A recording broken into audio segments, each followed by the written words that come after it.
How to deal with anger. Father, paano ko ba aalisin ang galit sa buhay ko? That's a very good question. And I receive that question very often. And to tell you honestly, it has always been my struggle in my life to remove anger. I admit, I confess, I am also a very angry person. Then, now, I have learned to deal with my anger. I have learned to discipline my anger. I learned to temper my anger. And I think a lot of us would want to know how. Paano ko ba makokontrol ang aking galit? Well, the first thing that we should know is we should understand this experience that we call anger. Because anger is a very general feeling. It is a very general word that we use in this very negative experience. No? Napakalawak po itong salitang galit. Palagi nating ginagamit, pero hindi natin matuntun ano ba ang ibig sabihin.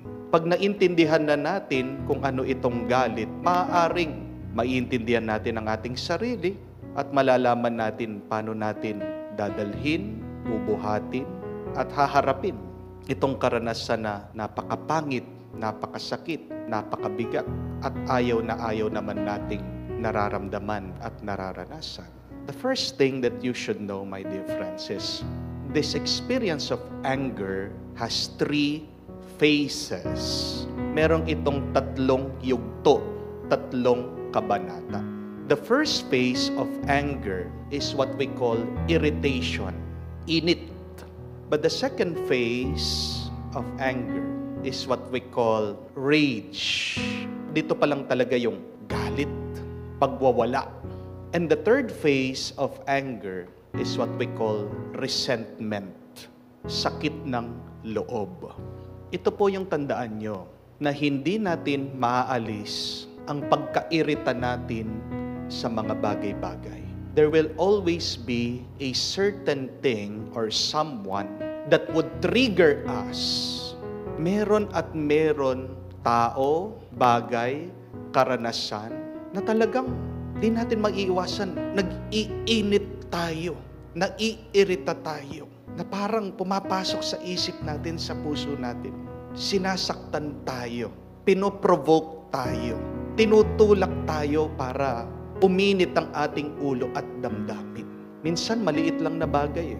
Yun lang basura ng kapitbahay mo, nakikita mo dyan sa tapat ng iyong bahay. Yung lang mga hindi marunong mag-park sa daan, nakabalandra ang kanilang mga sasakyan, motor, na nagkokos ng traffic. Yung lang may naririnig kang very negative tungkol sa iyo. O yung pag nakikita mo yung ibang tao, mali yung desisyon na kanilang ginagawa, mali yung kanilang pinipili, there will always be something, someone, some experience that will trigger us, irritate us, mag-iinit at mag-iinit ka. At kahit na matapos ang isang problema, meron na naman ibang problema. Remember that life is a series of problems. At meron pa nga isang kasabihan, sabi niya, there will always be monsters in our life. Meron talagang pangit na mangyayari sa atin. Kung paano din sa ating Panginoon, no? Dumarating din po yan. Itong mga nakikipagdebate sa Kanya, itong mga Pariseo, itong mga Eskriba, yan yung narinig natin sa mabuting balita. The Lord was also irritated with them. But tingnan niyo po kung ano yung ginawa ng ating Panginoon. Yung pong init, that irritation, did not stay with Him. He released it. He expelled it. He removed it from His mind, from His heart, from His soul. Ang sabi po ng ating mabuting balita, Jesus sighed from the depth of His spirit. Siya'y nagbuntong hininga. Sabi niya, ano yung ibig sabihin nun? He felt it, but He did not feed it. That is how you deal with anger. Huwag mong itatago, huwag mong kikimkimin, kasi ano man ang iyong tinatago sa iyong kalooban, pag naipon yan, sasabog ka. Halata naman pag naiirita tayo, pag galit tayo, tatanungin ka pa ng iba, galit ka? Hindi ako galit. Tapos nanginginig. Feel your irritation. Feel your frustration. Damhin mo ang iyong lungkot, ang iyong galit sa ginagawa ng ibang tao, sa nangyayari sa iyong buhay mo. Pero dun lang, yun lang. Damhin mo, pero wag mong dadagdagan. That is the meaning of do not feed it. Dahil pag dinagdagan mo yan, pag pinakain mo yan, yung init, nagiging nantunay na galit. Pag tinatago mo at pag nagpuno, diyan ka magwawala at makakasakit sa iba. Hindi natin po kasalanan kung tayo ay maiirita sa iba. But I tell you this, it is your fault if you allow that irritation, that anger to remain with you for a long time. Yan yung pangatlong yugto ng galit. Sakit ng loob, resentment. Dapat iniwan mo na, dapat kinalimutan mo na. Pero dinala mo pa. Basura yan. Dumi yan. Ang baho niyan. Ang sakit niyan. Ang bigat niyan. But you chose to bring it with you. Sino may kasalanan nun? Sila? Hindi. Ikaw.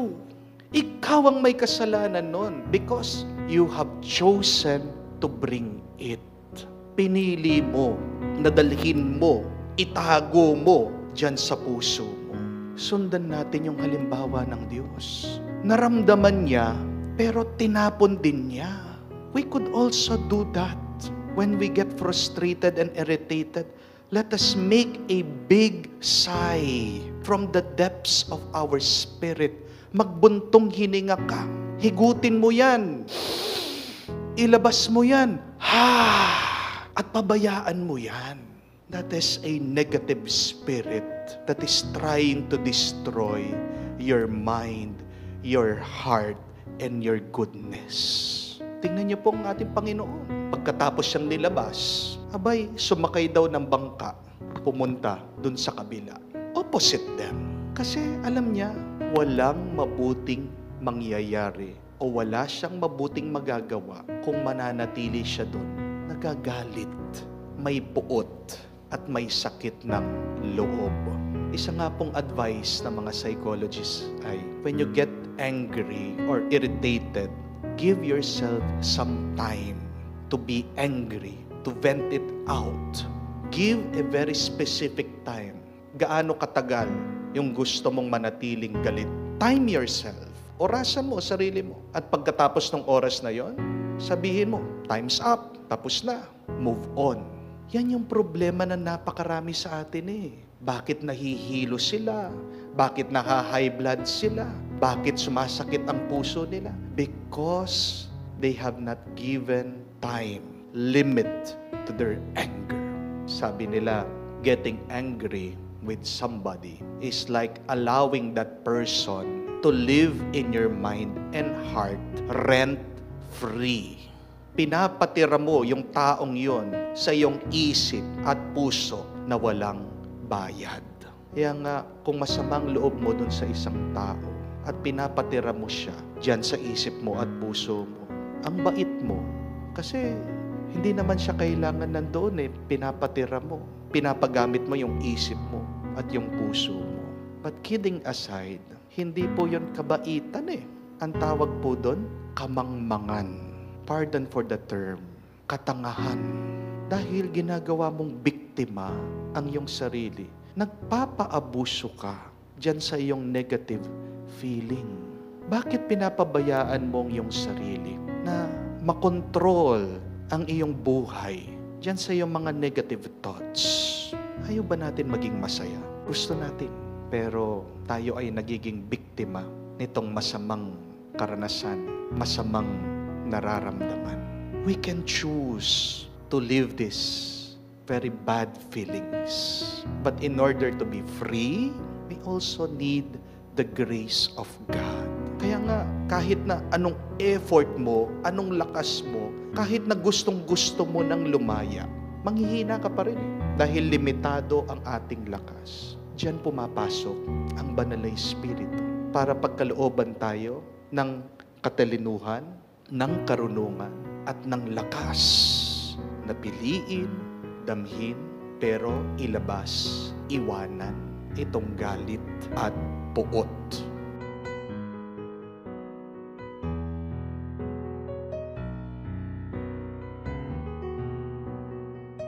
There is a saying that goes, you cannot see your reflection on boiling water. Hindi mo makikita ang iyong sarili sa kumukulong tubig. Anong ibig sabihin? Hindi mo makikilala ang iyong sarili kapag ikaw ay kumukulo sa galit. At hindi rin mabuti ang iyong magagawa kung kumukulo ka sa galit. Kaya nga po, ano yung payo natin sa mga taong punong-puno ng galit? Cool ka lang, kalma lang, palamigin mo muna ang iyong sarili. Dahil ito ang ginagawa ng galit sa atin. Tayo ay pinapakulo, tayo ay pinapainit.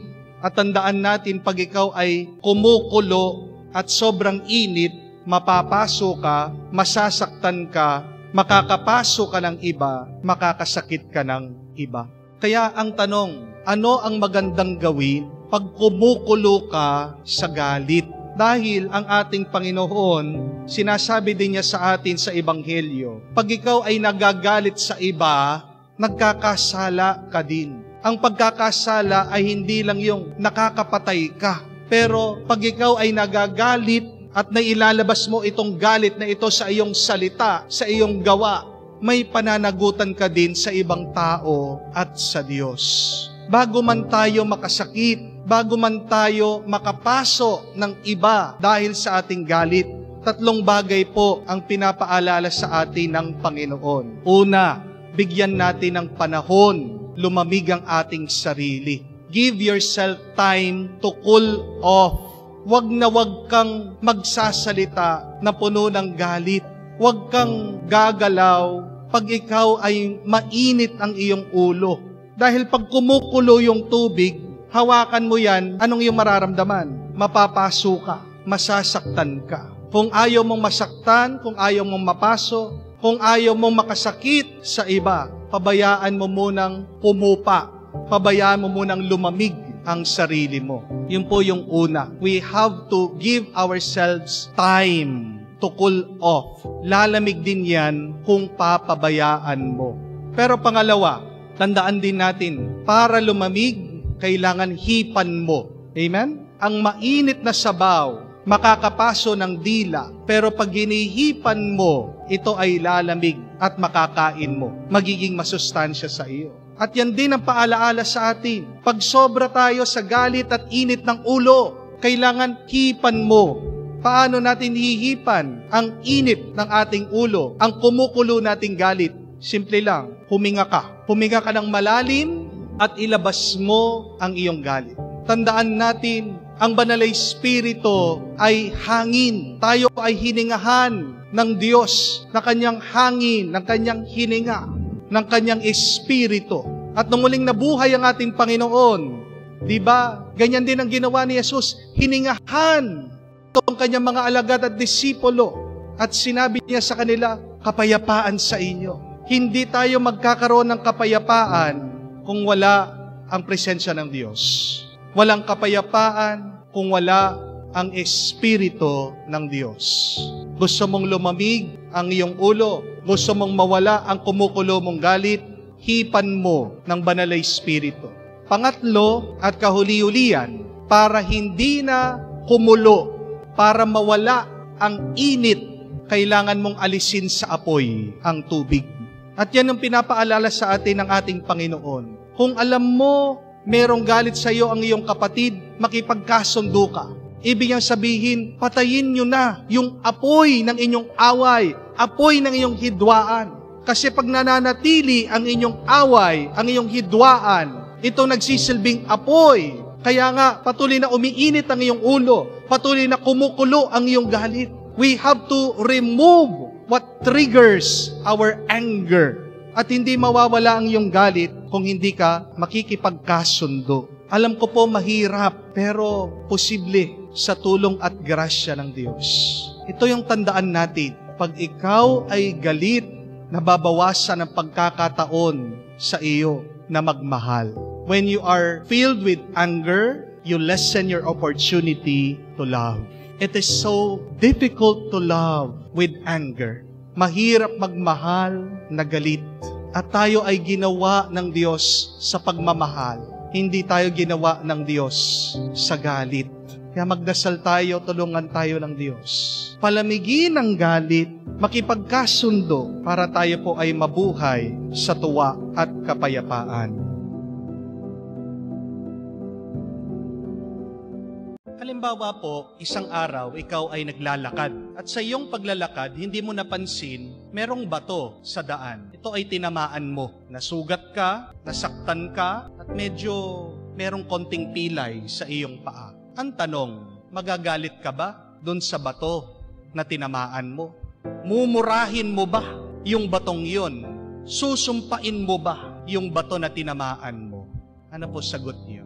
Siyempre hindi. Bato yun eh. Kasalanan ba ng bato na nandun siya? Bakit ko po nasabi yan? Kasi, mga kapatid, sa buhay, kailangan din nating intindihin na minsan, yung mga taong nakapaligid sa atin, parang mga bato din yan. Hindi naman nila kasalanan na nandyan sila. Hindi nila kasalanan na minsan, tinatamaan ka, nasasagi ka, nasasaktan ka. Dahil ang tao, may sariling kalikasan yan. May sariling kalagayan yan. We have our own minds. We have our own plans. And sometimes, our plan meets the plans of others. Minsan hindi natin maiiwasan, nagbabanggaan yung ating mga plano, yung ating mga kagustuhan. Masisisi mo ba yung iba? Hindi. At ang tanong, sa iyo bang pagrereklamo, sa iyo bang galit, may mababago ka pa ba? Wala. Pag sinisisi mo ba yung iba, pag nagrereklamo ka at pag hinuhusgan mo yung iba, mababago pa ba yung iyong nararamdaman? Mababawasan ba yung iyong sakit, yung iyong pagdurusa? Hindi po. Di po ba? Dahil sa iyong galit, dahil sa iyong paghuhusga, dahil sa iyong pagrereklamo, lalong lumalala, sumasakit yung iyong nararamdaman. At ano ang kailangan mong gawin? Anong kailangan nating gawin para mabawas itong nararamdaman nating minsan masakit, mahirap sa ating buhay? Kailangan nating unawain ang iba. We need more understanding. Ang ating Panginoon, alam niya, itong mga kaaway niya, itong mga Pariseyo, naiintindihan niya kung saan sila nanggagaling. At naiintindihan din ng ating Panginoon, itong mga kaaway niya, para mga bato din yan. May sarili din silang kalagayan. At yung kanilang gusto, minsan bumabangga din doon sa gusto ng ating Panginoon. Pero hindi sumasakit yung loob ng ating Panginoon. Bakit? Kasi naiintindihan niya sila. Pag kulang ka sa pag-iintindi, abay, lalong sasakit ang iyong karanasan. Lalo kang masasaktan. Sino ba yung mga bato mo sa iyong buhay? Marami yan. Una na dyan, yung iyong asawa. Di po ba? Parang bato na pinupukpok mo sa ulo mo. Meron kang gusto, meron siyang gusto. Nag-uumpugan kayo. Ganyan din po sa ating mga anak. Meron kang gusto na sa alam mo makakabuti sa kanila. Para sa kanila, iba. Sasabihan ka pa, masala mo pa sa akin eh. Yan yung pinagmumulan ng away minsan sa pamilya. Ganyan din yung nararanasan natin sa ating mga kapitbahay. Di mo talaga maiiwasan, merong naiinggit sa iyo. Marami ang mga bato sa ating buhay. Kamukha, kung ano din na naranasan ng ating Panginoon, siya'y nabubuhay. Hindi naman ibig sabihin siya'y Diyos, na wala na itong mga balakid na ito na makakasakit sa Kanya. Pero, bakit naging napakagaan para sa Kanya? Kasi unang-una sa ating Panginoon, yung pag-uunawa sa iba, pag-iintindi, understanding. Anong magagawa mo? Talagang merong bato sa daan. Anong magagawa mo? Talagang ganyan yung misis mo. Anong magagawa mo? Talagang ganyan yung anak mo. Anong magagawa mo? Ganyan talaga yung iyong kapitbahay. Iba-iba po tayo. Do not blame people for being people. Tandaan niyo po yan. Amen? Huwag mo sisihin yung ibang tao dahil tao sila. That's it.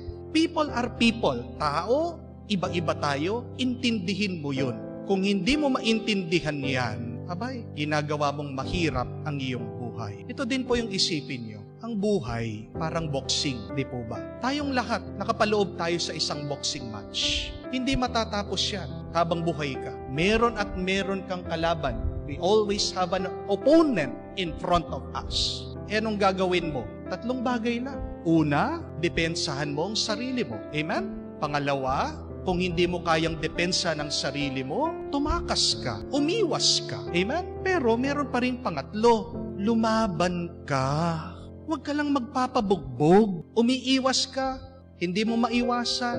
Dinidepensan mo sarili mo. Pero huwag ka naman paabuso sa ibang tao. Marunong ka rin naman sanang lumaban. Itong ating Panginoon, hindi niyo po ba narinig? Sumagot siya. Hindi naman niya pinabayaan na laitin sila, siraan siya, atakihin siya. At paano siya sumagot? May katalinuhan, may karunungan. Hindi po siya nakipagsuntukan, ha? Ginamit niya yung isip niya, yung kanyang kaalaman. At saan nanggaling yung kanyang pinaglaban? Saan nanggaling yung kanyang pagdepensa? Galing din po sa Biblia. Kaya napakahalaga na tayo po ay nagbabasa, nakikinig din sa salita ng Diyos. Ang salita ng Diyos, yan yung ating depensa, pero yan din yung ating paglaban. Ang salita ng Diyos din, siyang magiging gabay natin para makaiwas tayo sa sakit, sa panganib ng buhay. Tandaan po natin, magiging mas maganang buhay kung uunawain mo ang iba.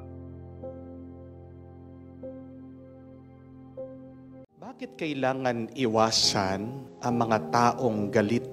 Why should we avoid angry people? See, the Lord gives us an example in the gospel. Siya'y nangaral, ayaw daw yung kanyang sinabi. People were filled with fury.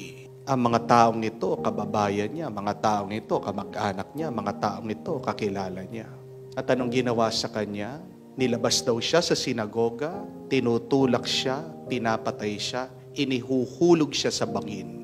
And yet, what did the Lord do? He avoided them. He walked in the midst of them. Dinaanan lang niya. Dinedman niya. Hindi niya pinansin. Pinabayaan niya. Jesus, let them go.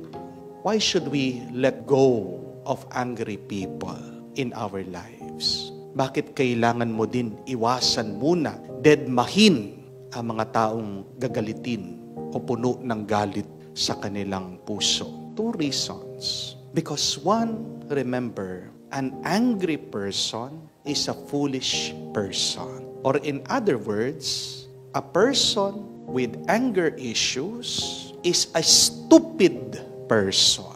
Mababasa niyo po yan sa Biblia.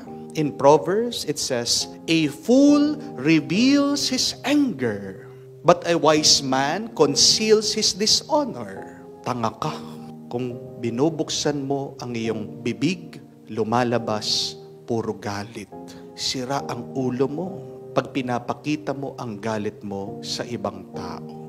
Pero matalino ka, marunong ka, kung kaya mong kontrolin, kaya mong hawakan, kaya mong disiplinahin ang iyong sarili.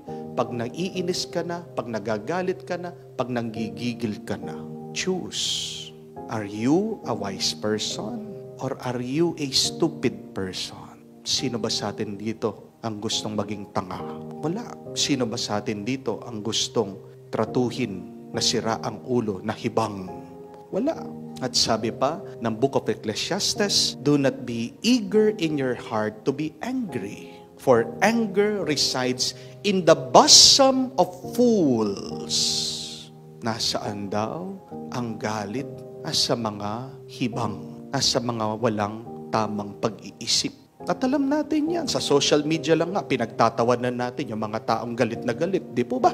Yung nag-away, yung dalawang mama sa daan. Anong ginawa nila sa kanilang pagtutuos? Nagduraan. Nakakatawa. Di po ba?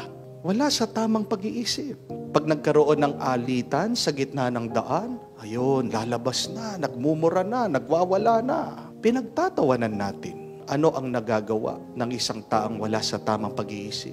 Nakakasakit siya. Di po ba? Kaya nga, pag nagkaroon ng road rage, galit sa daan, dahil gitgitan, hindi pinagbigyan, nagasgas na yung sasakyan, sa galit, ayun, inatras, lalo pang binangga, lalong winasak yung sasakyan. Because a foolish person does not think straight. Hindi iniisip ng isang taong hiba kung ano yung tama at mabuti.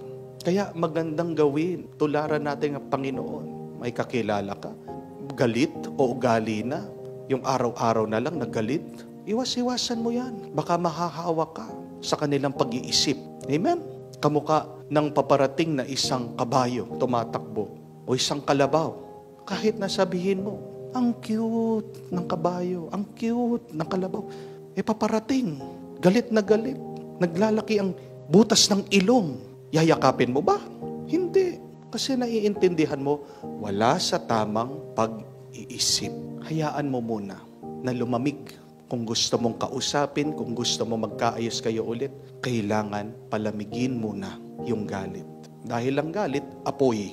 Amen? At pag merong apoy, kahit na may liwanag, masyado kang malapit, siguradong mapapasok ka, siguradong masasaktan ka. Avoid angry people. They are foolish. They are stupid people. Sabi nga, do not argue with stupid people. Amen? Do not be one of them.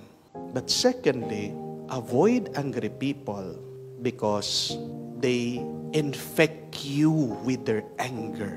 Ang galit ay lason. Ano ang mararamdaman mo kung yung pinapainom pala sa iyo, pinapatakan ng konting muriatic acid? Diba? Magagalit ka. Konting lason lang, ayaw natin. Pero bakit hinahayaan natin na magkaroon ng galit sa atin? Kaya ang Diyos umalis. Ayaw niyang mahawa doon sa lason, doon sa toxic na feelings, pag-iisip ng mga taong ito. Dahil pag naging galit na rin ang Panginoon, makakalimutan niya ang kanyang misyon. Amen? Tandaan niyo po, pag merong isang taong galit na galit, parang ipo-ipo yan o parang kumunoy. Pag nalapit ka sa ipo-ipo, anong mangyayari sa iyo? Pag nalapit ka sa kumunoy, natapakan mo, anong mangyayari sa iyo? Mahuhulog ka, sisip-sipin ka niyan. Amen? At ang hirap makaalis. It is a force that is so difficult to get free from. Tignan nyo na lang, subukan nyo po. Pakinggan nyo yung mga nagchichismis sa inyo, mga naninira sa inyo. Anong nararamdaman mo? Nagagalit ka, di po ba? Ako, palagi ko pong napapansin sa akin ito Pag nagbabasa ako ng mga comment sa mga videos natin, meron pa rin negative na tao. At agad, nararamdaman ko yung galit. Gusto ko sumagot, but I stop myself because I remember, hindi naman dapat ako magalit. Unang galit itong taong ito, sinisip-sip niya ako, hinahatak niya ako doon sa galit niya. Ang mga taong galit, sa tingin ko, kaya gumagawa ng eksena, lonely sila. Amen? Kasi hindi masayang buhay nila pag wala silang kaaway. Gusto nila may drama, palagi drama. Pero anong epekto nun? Pag puro drama, puro away, may epekto din sa ating puso. Tumitigas yung ating puso. Hindi mo alam, nagkakasakit din ang iyong kaluluwa. Lason Huwag tayong magpaninlang sa hatak ng galit. Because remember, anger begets anger. Hindi naman pwede na anger begets happiness. Imposible na galit ka pagkatapos ang bunga nun tuwa. Hindi pwede. But happiness begets happiness. Kung pinipili mong maging masaya, manganganak yan ng mas maraming saya. And remember, happiness is always a choice. How can you be happy? Walk away from these angry people. Walk away from these toxic people. Layuan mo ang mga taong hindi tama ang kanilang pag-iisip. Masisira ka lang nila, masasaktan ka lang nila, at magiging miserable ka pa. Hingin po natin ang tulong ng Banal na Espiritu pag meron ng taong galit malapit sa ating buhay. Dahil pag nandyan ang Banal na Espiritu, nandyan ang katalinuhan, wisdom, nandyan ang tuwa, joy. Hindi natin kailangan ng galit sa buhay natin. Amen? What do we really need in our life? Only God, only His Spirit. Anger drains your life, but the Spirit of God gives you life. Choose. Do you want to be angry, foolish, stupid? Or do you want to be wise, happy, full of life?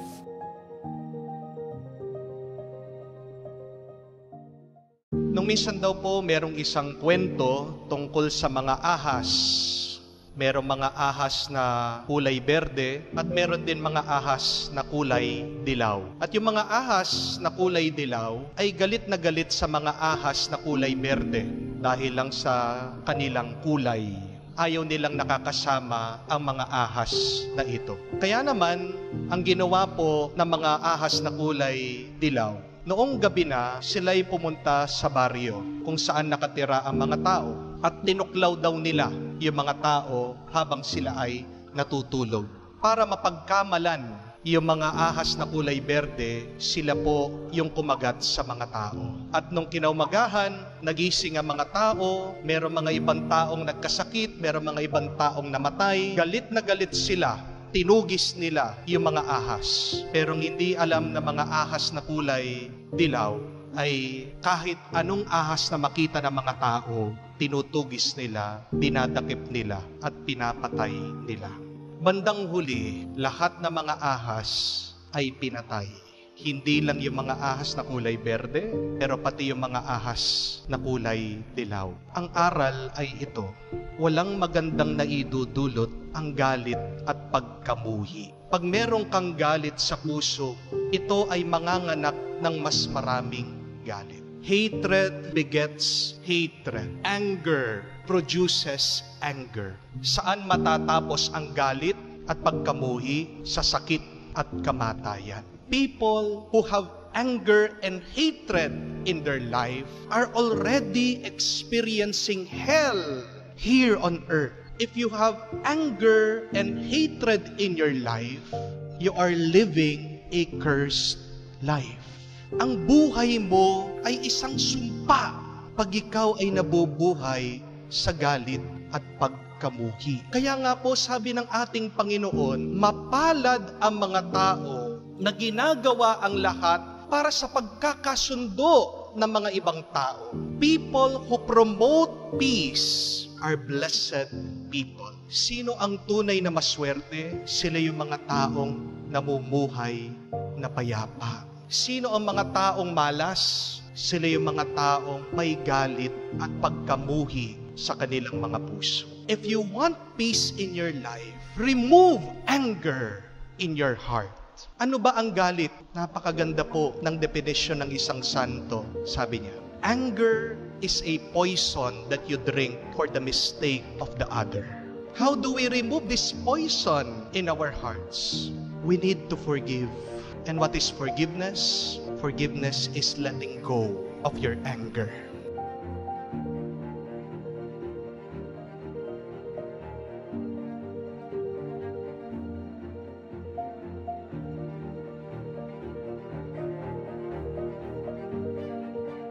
Sigurado may dahilan tayo pag tayo'y galit sa isang tao.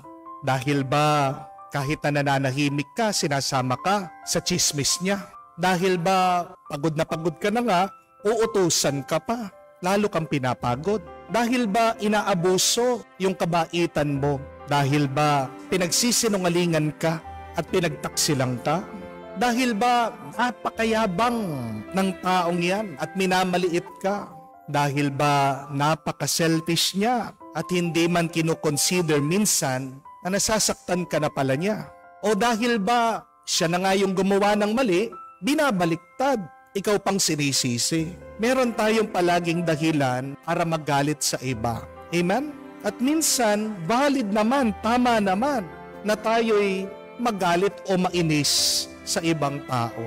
Pero minsan, aminin din natin, na tayo po ay naiinis at nagagalit sa isang tao na wala naman talagang dahilan. Wala naman siyang sinasabing masama, pero naiinis ka sa kanya. Wala naman siyang kasalanan na ginawa sa iyo, pero ayaw mo siyang nakikita. Hindi ka naman niya talaga sinaktan pero kumukulo yung iyong dugo sa kanya. Tama man o mali, valid man o hindi, kailangan natin alisin sa ating puso ang galit sa mga tao o sa isang tao. Because remember, my dear friends, no matter how much you justify your anger, anger is always destructive. Anger can never be constructive. Kahit na ano pang iyong dahilan, hindi pa rin makakabuti sa iyo ang galit na nararamdaman mo, ang galit na bitbit mo. Ang tanong, paano po natin aalisin ang galit natin sa ibang tao? Balikan natin ang kwento sa Ebanghelyo, napakaganda. Dahil meron din isang taong nagalit, kahit na gumawa ng mabuti, nagpagaling ang ating Panginoon. Ito pong namamahala ng sinagoga, nagalit dahil daw nagpagaling ang ating Panginoon sa araw ng pagpapahinga. Nalabag naman talaga sa batas ng mga Hudyo.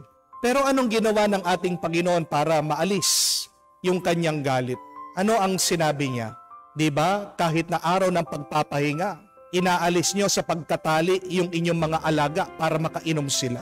Itong babaeng ito, 18 years na nakatali sa kanyang paralysis, sa kanyang sakit. Hindi ba karapat-dapat na siya ay gumaling sa araw ng Sabat, sa araw ng Panginoon? Ano yung ginawa ng ating Panginoon doon? Binigyan niya ng muka ang awa. Para ikaw ay maawa, kailangan bigyan mo ng muka ng tao. In other words, our Lord humanized that sick person. Kasi tandaan po natin, pag nawawala yung muka ng tao, hindi ka maaawa sa kanya. Bakit po sa tingin nyo, nung pong World War II, gerang pandaigdig, ito po mga German, mga Nazi, ang dami po nilang napatay na mga Hudyo. Kasi hindi po nila nakikita na sila'y tao. Para sa mga Nazi German, ang mga Hudyo ay daga na kailangan patayin. Tingnan niyo po yun. Nawala yung muka ng tao, kaya nga napakadali sa kanila ang kumitil ng buhay. At ganyan din po yung problema natin ngayon. Kaya may gera sa Middle East. Bakit napakadali para sa mga Israeli na bombahin ang mga Palestinian? Nakaramihan po sa mga namamatay, mga baby, mga bata, babae, matatanda, mga sibilyan. Kasi kung papakinggan niyo po, yung pananalita, kung pag-aaralan niyo pag-iisip ng mga Hudyo ngayon doon sa Israel, hindi naman po lahat, karamihan. Anong tingin nila dito sa mga taong nakatira sa Gaza? Lahat sila terorista. Kahit na yan, baby, bata, matanda, babae, wala silang pakialam. Basta't yung mga nakatira doon, terorista, demonyo. Ang tingin po nila sa kanila, hayop sila para sa kanila. Kaya nga po, napakadali sa kanila ang magpaulan ng bomba. Wala silang awa dahil nabura na ang muka ng tao. Gusto mong maalis yung galit mo sa tao, ibalik mo yung muka ng tao para maawa ka. Humanize that person. Tandaan mo yung taong kinagagalitan mo, yung taong kinaiinisan mo. Sino man yan, may pamilya yan. Meron siyang pangarap. Ang layunin lang niya, yung may kagustuhan siya na gusto lang niyang maging masaya. Nagkakaroon lang siya ng problema ngayon. Kaya nga, baka nasaktan ka niya, baka may nasabi siyang hindi maganda sa iyo. Pero kung sino man yan, tandaan mo, tao pa rin yan. Nanay yan ng isang bata, tatay yan. Maaaring siyang breadwinner ng pamilya. Ibalik mo yung muka ng tao. Bigyan mo ng muka yung iyong awa dyan sa taong kinagagalitan mo. Alisin mo sa isip mo yung mga pangit na naging paghuhusga mo sa kanya. Sinasabi mo na demonyo siya, hayop siya. Try to remember that person is still a human being. Isa pa nga pong magandang paraan para maawa tayo sa iba. Ano po? Use the golden rule. At ano po yung golden rule kung maaalala nyo? Do unto others what you want them to do unto you. Gawin mo sa iba kung ano yung gusto mo gawin nila sa iyo. Anong ibig sabihin nun? Imagine yourself at the shoes of that person. Put yourself in the position of that person. Ibig sabihin, isipin mo, kung ikaw yun, paano mo gusto na tratuhin ka? Kung ikaw yun, subukan mo na lumakad doon sa kanyang buhay. Minsan makikita mo yung dahilan bakit ganyan yung tao. Bakit masama ang ugali niya. Hindi mo alam na meron siyang kapamilya na may sakit, na-stress siya. Hindi mo alam ng taong yan, patong-patong yung kanyang utang. Hindi mo alam yung taong yan, insecure sa kanyang mga kapatid dahil napag-iwanan na siya. Hindi siya nakapag-aral, pinag-aral niya yung mga kapatid niya. Ngayon, siyang nahuli. Naghihirap pa rin siya habang yung mga kapatid niya, yumaman niya. Di po ba? Baka hindi rin natin alam yung taong yan, may sakit siya, tinatago lang niya. O baka nagni-midlife. Merong mga pangarap na tanda-tanda na niya, hindi pa niya naabot. Try to walk at the shoes of others. Imagine yourself being in the position, in the life of that person. Binibigyan mo ng muka, binabalik mo yung pagkatao ng tao. At pag na-realize mo na tao din siya, kamukha mo din siya, di ba? Maaawa ka sa kanya, maaalis yung iyong galit, yung iyong inis. Tandaan po natin mga kapatid na walang taong pinagpapala na may sakit ng loob. Amen? No person is blessed by God with anger and resentment in their hearts. Sino mga tunay na pinagpapala ng Diyos? Yung mga maawain. Nababasa niyo po yan sa beatitude ng ating Panginoon. Di po ba? That blessed are the merciful. They will be shown mercy. Gusto mong maawa ang Diyos sa iyo? Maging maawain ka, mahabagin ka naman sa iba. Bago ka magalit sa iba, suspend your judgment. Remove your opinions about other people. Stop looking at them badly. Hindi po halimaw ang ibang tao, hindi demonyo ang ibang tao. Maaaring meron silang masamang ginagawa. But at the very core, sa pinakapuso ng tao, pinapaalala din sa atin ng Biblia na tayo pa rin ay anak ng Diyos. Kaya nga ang ating Panginoon, siya'y namatay para sa atin dahil ang mga anak ng Diyos gusto pa rin niyang maibalik sa langit makasama ng kanyang Ama. All of us deserve to be saved. Naway maawa tayo sa iba kung maalala natin, kamukha natin sila, tao din pala sila, may mukha yan. Nakakaranas din yan ng sakit, hirap kamukha mo. Kaya nga, huwag mong papahirapan ng iba sa iyong galit.